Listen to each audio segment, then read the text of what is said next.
Hello, this is Yaakov Kronenberg from Jerusalem, and tonight we'll be doing another class on Capricorn ascendant and Saturn in the different signs. Tonight we'll be doing Saturn also in Capricorn.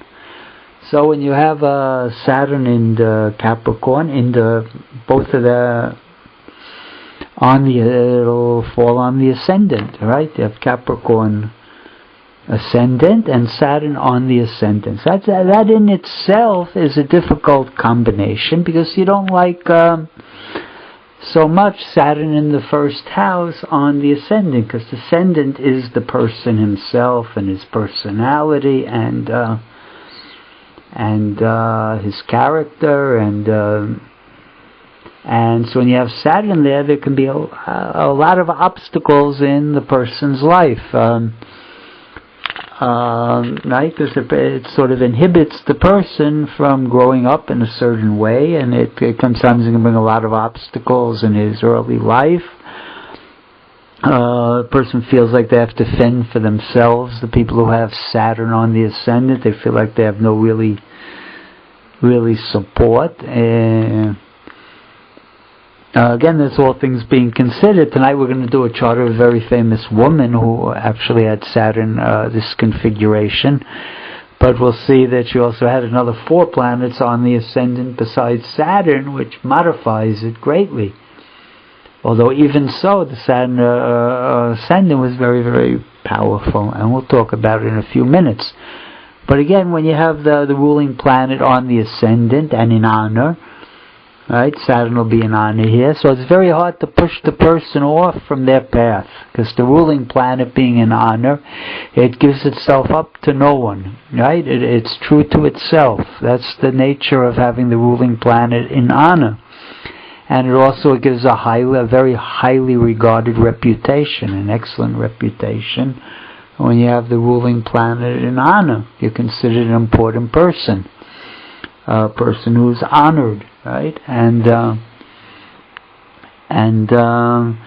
it's a nice configuration. Just it's very, very heavily earthy, and it's very practical, very down to earth. This combination, and the person relies very, very much on themselves. Right, when you have the ruling planet in one, you want to fulfill yourself through yourself in a certain way. So what I call the guru aspect. When you have the ruling planet in honor in the first, it's like you consider yourself like really important, and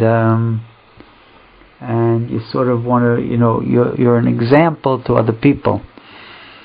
The people have this type of combination, and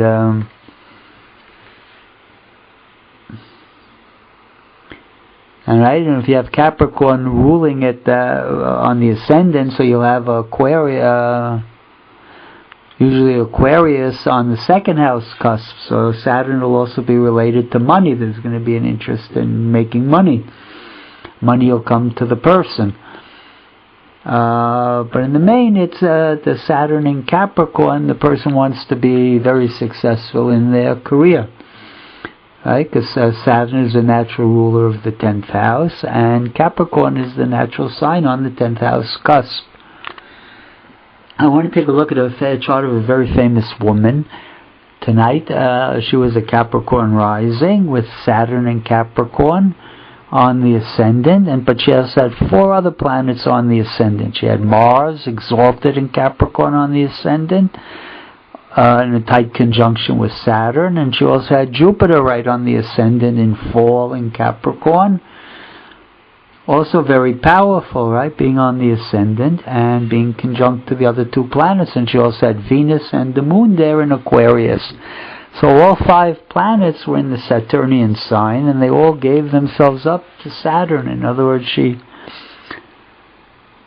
lost a lot because of her. She gave up a lot for her career and for her fulfillment, academically, intellectually.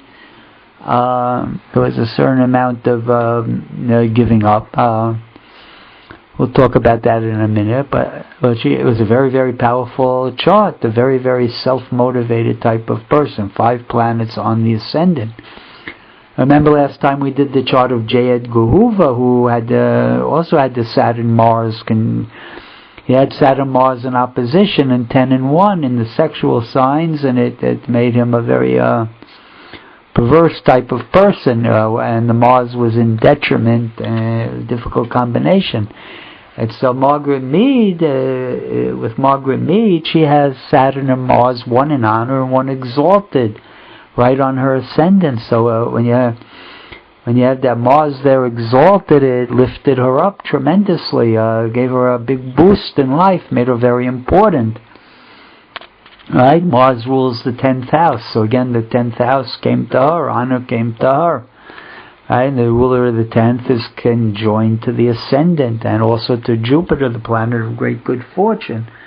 So she was tremendously well-respected woman. She was one of the first female anthropologists, social anthropologists. And in the 60s and 70s, she was like a societal icon. She was all the time,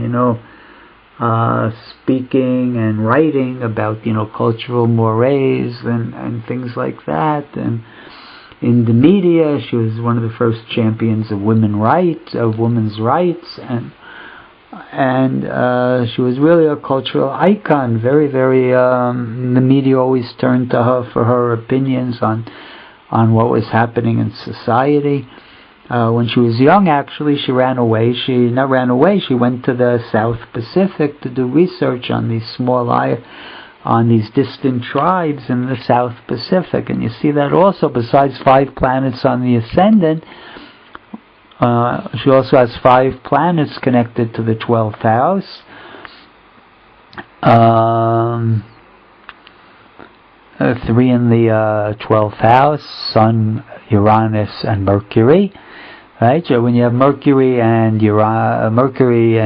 Uranus conjunct, it makes a person very, very brilliant. She must have been a very brilliant woman with those 2 planets conjunct. And all those 3 planets in the 12th, eventually they come to the ascendant. They give themselves up to Jupiter on the ascendant. So even though she went away, that was what brought her fame. She went away to the South Pacific into exile, but the exile brought her back. Right? And the work she did there actually led to her being very famous. She has the ruler of 10 in 1 and the ruler of 1 in 1. And she has...